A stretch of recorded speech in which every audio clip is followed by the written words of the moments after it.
ఒక రాష్ట్రపతికి బయట కూర్చొని గుడిలోకి వెళ్ళనియాలనే దౌర్భాగ్యమైన పరిస్థితి మన భారతదేశంలో ఉన్నది. రామ్నాథ్ కోవింద్ గతంలో ఉన్నటువంటి రాష్ట్రపతి గుడిలోకి కూడా వెళ్ళనివ్వలేదు కదా. ఇప్పుడున్నటువంటి ద్రౌపది ముర్ము కనీసం రామ మందిర టెంపుల్కు కనీసమైన పిలువను కూడా పిలవలే కదా.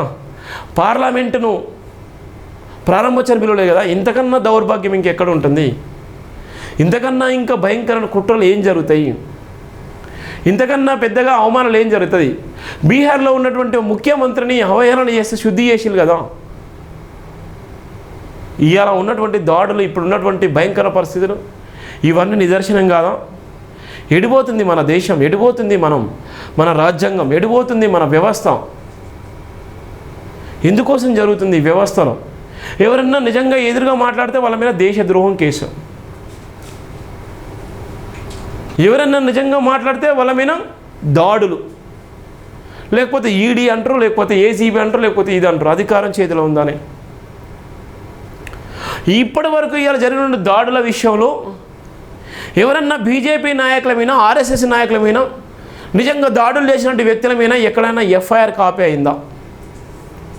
ఎవరన్నా నిజంగా జైలు జీవితం గడిపిల్లా? ఎవరన్నా నిజంగా తెరపైకి వచ్చారా? ఎందుకు ఈ విధ్వంసం అంటే ఇవాళ ఉన్నటువంటి హిందూ దేశంగా మార్చడం కోసము, ఇవాళ ఉన్నటువంటి క్రైస్తవుల మీద, ముస్లింల మీద, ఇవాళ ఎస్సీ ఎస్టీ బీసీల మీద వాళ్ళ చేతులతోనే ఇవాళ వాళ్ళ మీద దాడులు చేయించి భారతదేశాన్ని హిందూ దేశంగా మార్చాలంటే ఒక బలమైన కుట్ర కుతంత్రాల్లో భాగంగా ఇలా క్రైస్తవుల మీద దాడులు జరుగుతున్నాయి, ఎస్సీ ఎస్టీ బీసీల మీద దాడులు జరుగుతున్నాయని చెప్పడానికి జైభీం టీవీ దగ్గర అనేకమైనటువంటి ఆధారాలు చాలామందికి తెలుసు. ఇలా చాలామంది కాల్ చేస్తున్నారు, చాలామంది మాట్లాడుతున్నారు. ప్రవీణ్ పగడాల విషయంలో సుప్రీంకోర్టు ఏం చెప్పింది కొంచెం చెప్తారా అని. మీరు చదవండి, ఆర్టికల్ 19 చదవండి. ఇవాళ ఉన్నటువంటి భారత రాజ్యాంగం ఎంత స్పష్టంగా చెప్తుందో చదవండి. లేకపోతే ఉన్నటువంటి జడ్జీలను చదవండి. మనం చదివితే కదా తెలిసేది.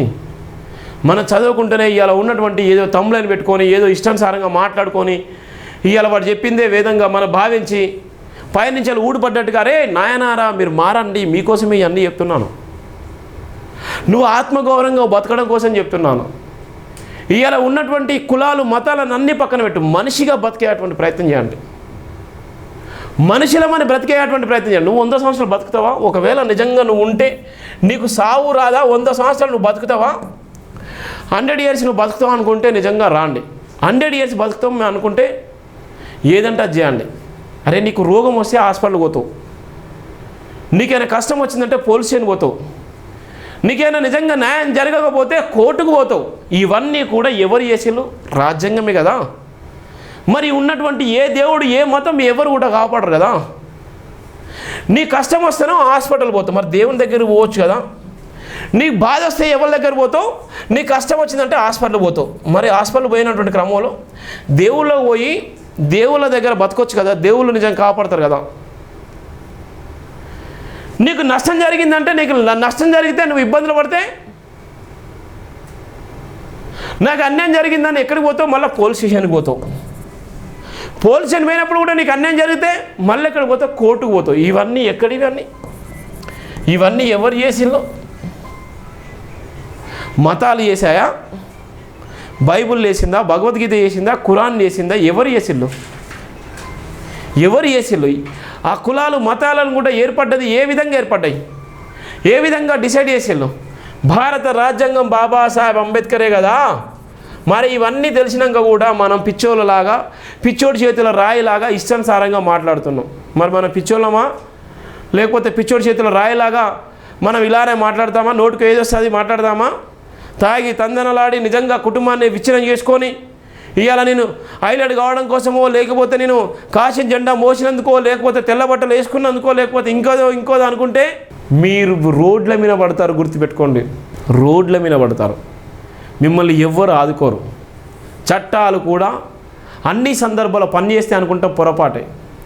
అన్ని సందర్భాల చట్టాలు, నా వెనక పార్టీ ఉంది, నా వెనక డబ్బు ఉంది, నా వెనక హోదా ఉంది, నా వెనక బలమైన నాయకులు ఉన్నారు, నా వెనక అందరు ఉన్నారంటే ప్రతి ఒక్కరు కూడా అంతెత్తు నుంచి కింద పడ్డటువంటి వ్యక్తులే, గుర్తుపెట్టుకోండి.